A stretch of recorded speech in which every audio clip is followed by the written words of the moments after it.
আচ্ছা বাবা, গন্ধ লাগলে মানুষ তো ভালাই কেন? গন্ধ তো নাকে লাগে। গন্ধ মানুষের নাকে লাগে বমি আসে, যার জন্য মানুষ তুতে ফলাই, বুঝছো?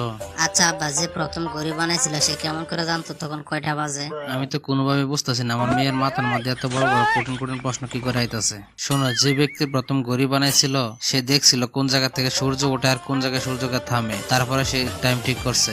আচ্ছা বাবা, তুমি বলো তো দেখি, জিলাপি যদি সোজা করে বানানো হতো তাহলে সবাই জিলাপিরে কি নামে ডাকতো? জিলাপিরা তো জিলাপি ডাকতো সবাই। যাও, বিরক্ত করো না তো, যাও পড়তে বসো, যাও। আচ্ছা বাবা, আমরা চোখ দিয়ে তো সবসময় সবকিছু দেখতে পাই, কিন্তু আমাদের চোখের মধ্যে কিছু বললে সেটা আমরা দেখতে পাই না, কারণ কি? এত কঠিন কঠিন প্রশ্নের উত্তর তো আমি নিজেও জানি না, কি যে একটা বিপদে পড়লাম না আমি এখন। শোনো আম্মু, হয়েছে কি, আসলে আমরা চোখের যে গঠন সেটা তো আমাদের কপালের নিচে, তার কারণে আমরা দেখতে পারি না। বাইরে যেগুলো হয় সবগুলো আমরা দেখতে পারি। আচ্ছা বাবা, মানুষের যখন কোদা লাগে তখন খালি ফাটির ভিতরে ইঁদুর কেন দৌড়ায়? আসলে হয়েছে কি, এটা একটা কথার কথা, মানুষ বলে আর কি, এমন পরিমাণ ক্ষুধা লাগছে যে আমার পেটের ভিতরে ইঁদুর দৌড়াইতেছে। আচ্ছা বাবা, পরিশ্রম যদি সাফল্যের চাবিকাঠি হয় তাহলে গাধা কি কারণে বনের রাজা হয় নাই? কি যে একটা সমস্যায় পড়লাম না আমি, উল্টা পাল্টা তো উত্তর দেওয়া যাবে না। বাবা, তুমি একলা একলা বিড়বিড় করে কি বলতেছো, উত্তর দাও।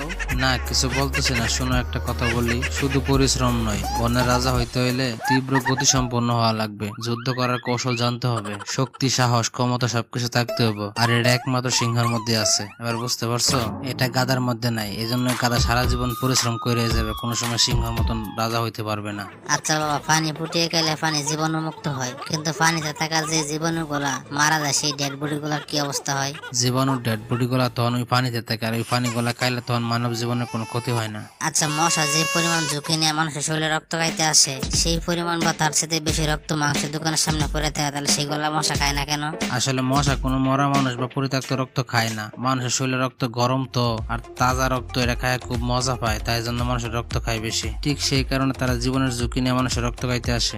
আচ্ছা বাবা, তাদের মেমোরি লস হয়ে যায়, তারা তাদের সবকিছু বইলা যায়, এমনকি তাদের নিজেকেও বইলা যেতে পারে, কিন্তু তাদের ভাষা বলে না, কারণটা কি?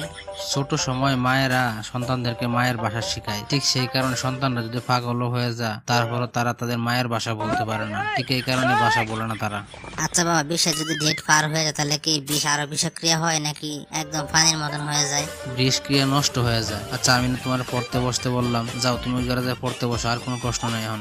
আচ্ছা বাবা, ছাগল তো কোনো ফাস্ট ফুড খায় না, তাহলে ছাগলের মাংসতে তো চর্বি থাকে, কারণটা কি? কি একটা ঝামেলা না, এই প্রশ্নের কি উত্তর দিই? ছাগলের চর্বি খায় না বলে তার চর্বি হয়, আর মানুষেরও চর্বি খাওয়া বন্ধ করা যাবে না, তাদের চাহিদা অনুযায়ী চর্বি খাইতে হবে। আচ্ছা বাবা, প্লাস্টিকের ডিম খেলে কি পেটের মধ্যে সমস্যা হয়? হ্যাঁ, হয়, অবশ্যই হয়। প্লাস্টিক তো খুবই খারাপ জিনিস। আচ্ছা, ভাইয়ের বন্ধু ভাই হয়, বোনের বন্ধু বোন হয়, তাহলে বউয়ের বন্ধু বউ হয় না কেন? আল্লাহ গো আল্লাহ, আমি কি একটা সমস্যায় পড়লাম না। শোনো আম্মু, এসব দুষ্ট